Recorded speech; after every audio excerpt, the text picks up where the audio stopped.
Selamat pagi sahabat yang terkasih di dalam Tuhan. Mari kita awali aktivitas pada hari ini dengan bersama-sama bersaat teduh di dalam doa pagi.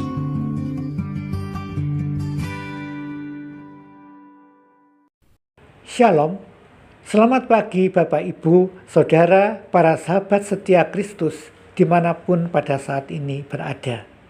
Senang sekali kita dapat dipertemukan kembali dalam ibadah doa pagi hari ini untuk bersekutu bersama di dalam Tuhan. Tetaplah bersemangat dan bersukacitalah selalu, dan percayalah, kasih setia dan pemeliharaan Tuhan senantiasa mengiringi langkah hidup kita dari hari ke hari. Mengawali ibadah kita, marilah kita heningkan diri kita untuk bersaat teduh sejenak. Mari kita berdoa. Ya Tuhan, Allah kami yang kami sembah dalam nama Bapa, Anak, dan Roh Kudus. Sungguh kami bersyukur dan berterima kasih manakala di pagi hari ini kita dapat dipersatukan kembali bersama para sahabat kami, di mana kami dapat memuji, memuliakan nama-Mu, berdoa bersama, dan merenungkan kebenaran firman-Mu yang sebentar akan disampaikan. Terangilah hati dan pikiran kami, agar kuasa Roh Kudus memandu setiap kami untuk kami dapat mengerti dan memahami sementara kami mempergumulkan firman-Mu itu. Terlebih untuk hamba-Mu ini yang akan menguraikan sabda-Mu, mampukanlah dirinya agar di dalam kelemahan dan keterbatasannya dapat mengungkapkan semua yang akan disampaikan dengan jelas dan benar. Ke dalam tangan-Mu lah kami berserah. Dalam nama Tuhan Yesus kami berdoa. Amin. Sebelum melanjutkan ibadah kita, marilah terlebih dahulu kita angkat sebuah pujian yang diambil dari NKB 14. Jadilah Tuhan kehendak-Mu.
Bapak, Ibu, Saudara, para sahabat yang mengasihi dan dikasihi Tuhan. Renungan kita hari ini saya beri tema mempertahankan nilai-nilai kebenaran. Nats yang mendasarinya saya ambil dari kitab Yesaya pasal 33 ayat 15 dan 16 yang mengatakan demikian. Orang yang hidup dalam kebenaran, yang berbicara dengan jujur, yang menolak laba hasil pemerasan, yang mengebaskan tangannya supaya jangan menerima suap, yang menutup telinganya supaya jangan mendengarkan rencana penumpahan darah, yang menutup matanya supaya tidak melihat kejahatan. Dia itu seperti orang yang tinggal aman di tempat-tempat tinggi. Bentengnya ialah kubu-kubu di atas bukit batu. Rotinya selalu tersedia, air minumnya terjamin. Demikianlah pembacaan firman Tuhan.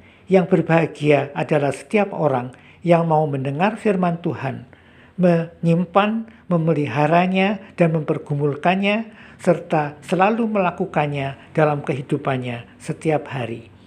Haleluya. Pak Bonar bekerja sebagai personil manager di sebuah perusahaan terkemuka di kotanya. Di gereja ia dikenal sebagai seorang Kristiani yang saleh, orangnya optimis dan memiliki antusiasme yang besar dalam kegiatan-kegiatan iman. Dia kelihatannya sangat rohani. Sayangnya, di tengah-tengah keluarganya, di dalam pekerjaannya, Pak Bonar menampakkan wajah sebaliknya. Kata-katanya keras dan kasar, suka berdusta kepada istrinya. Ketika ditanya mengapa ia pulang terlambat, selalu dijawab lembur. Padahal ia pergi berfoya-foya di tempat hiburan. Di tempat kerjanya sebagai personil manager, ia punya wewenang untuk menaikkan jabatan karyawannya. Kalau seorang karyawan ingin naik jabatan, karyawan tersebut harus menyuap dulu, entah itu berupa uang atau barang. Ia juga sering bersekongkol, mencari-cari kesalahan orang lain, menjatuhkan orang lain yang dianggap sebagai saingannya. Pak Bonar gagal mempertahankan nilai-nilai kebenaran yang dianutnya pada saat ia berada di gereja. Sebenarnya ia sungguh-sungguh tidak beriman.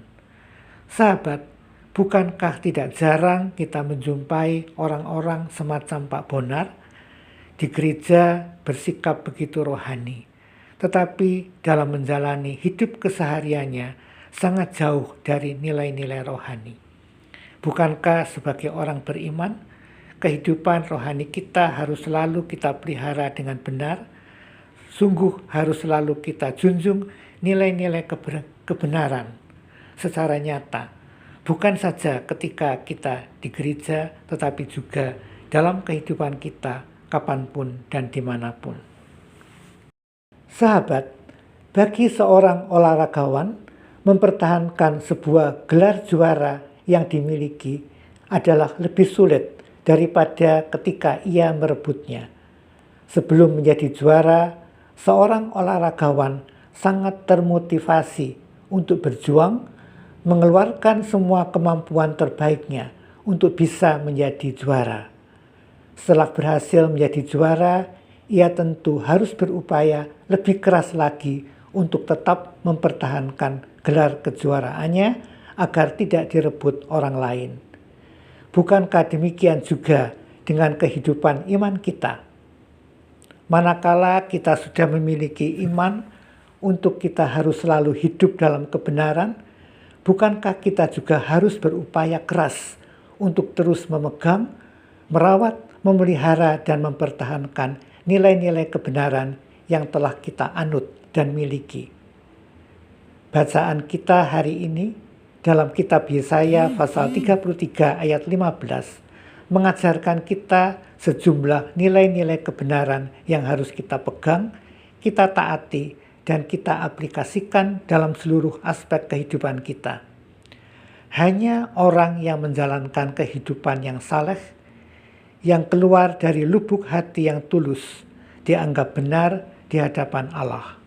Dilukiskan sebagai orang-orang yang sungguh-sungguh dapat memenuhi tuntutan-tuntutan kebenaran hukum Allah. Orang yang berbicara dengan jujur tanpa kebohongan atau penipuan, orang yang menolak mencari uang dengan cara yang tidak adil, orang yang menolak untuk terlibat dalam tindakan-tindakan kejahatan, orang yang menolak untuk menyenangi kejahatan atau bergembira dengan tindakan jahat orang lain. Itulah nilai-nilai kebenaran yang dikehendaki Allah. Pertanyaannya sekarang, Bagaimanakah dengan kita? Apakah kita tetap terus dengan kokoh dapat mempertahankan nilai-nilai kebenaran yang kita tahu dan kita miliki?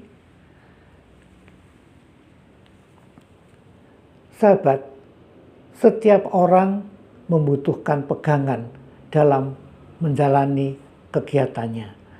Misalnya ketika seorang sedang berdiri di dalam bus, kita perlu berpegang pada besi pegangan agar tidak jatuh. Selama berada di jalan raya, masyarakat harus berpegang pada aturan tata tertib lalu lintas untuk menghindari kekacauan dan kecelakaan. Kita perlu berjalan pada arah yang benar untuk menjamin ketertiban. Kita semua membutuhkan pegangan. Sahabat, setiap hari kita berada dalam situasi perang. Begitu banyak godaan yang mengintai kita, yang dapat membelokkan kita dari kebenaran. Keinginan daging yang dapat mengarahkan kita untuk melakukan hal-hal yang ada di luar perkenan dan kehendak Allah. Kuasa iblis yang bekerja dalam diri kita untuk menjauhkan diri kita dari Tuhan. Konflik yang kita hadapi dalam hidup ini adalah ketika kita harus memilih dan menentukan kuasa mana yang akan kita ikuti. Ada banyak hal yang dapat menjadi pegangan dalam hidup kita. Carilah pegangan yang kuat untuk berdiri dan mempunyai tujuan yang benar, yaitu firman Allah sebagai yang paling utama. Pegangan yang paling benar untuk mendatangkan kebaikan bagi kita dan sesama. Kiranya hikmat Tuhan dan kuasa Roh Kudus akan memampukan dan memperlengkapi kita untuk kita dapat berpegang, mempertahankan nilai-nilai kebenaran dan mengamalkannya dalam seluruh kehidupan kita. Kita akan dimampukan oleh kuasa Tuhan yang hidup yang akan membentuk pribadi kita. Pusatkanlah senantiasa hidup kita pada Kristus, Sang Sumber kebenaran yang akan memandu hidup kita. Sahabat, camkanlah hal ini. Dari dua nats yang menjadi perenungan kita hari ini, kita bisa melihat bahwa orang-orang yang menjadi pelaku kebenaran sesuai dengan jalan Tuhan akan hidup dalam naungan damai sejahtera Kristus. Bahkan pada akhir ayatnya yang ke-16, di sana dikatakan bahwa berkat Tuhan senantiasa dianugerahkan. Dikatakan rotinya selalu tersedia, air minumnya terjamin. Kiranya perenungan firman Tuhan pada hari ini bisa menjadi pegangan bagi kita untuk kita bertindak dalam menjalani kehidupan kita ke depan di dalam kebenaran. Tuhan memberkati. Amin.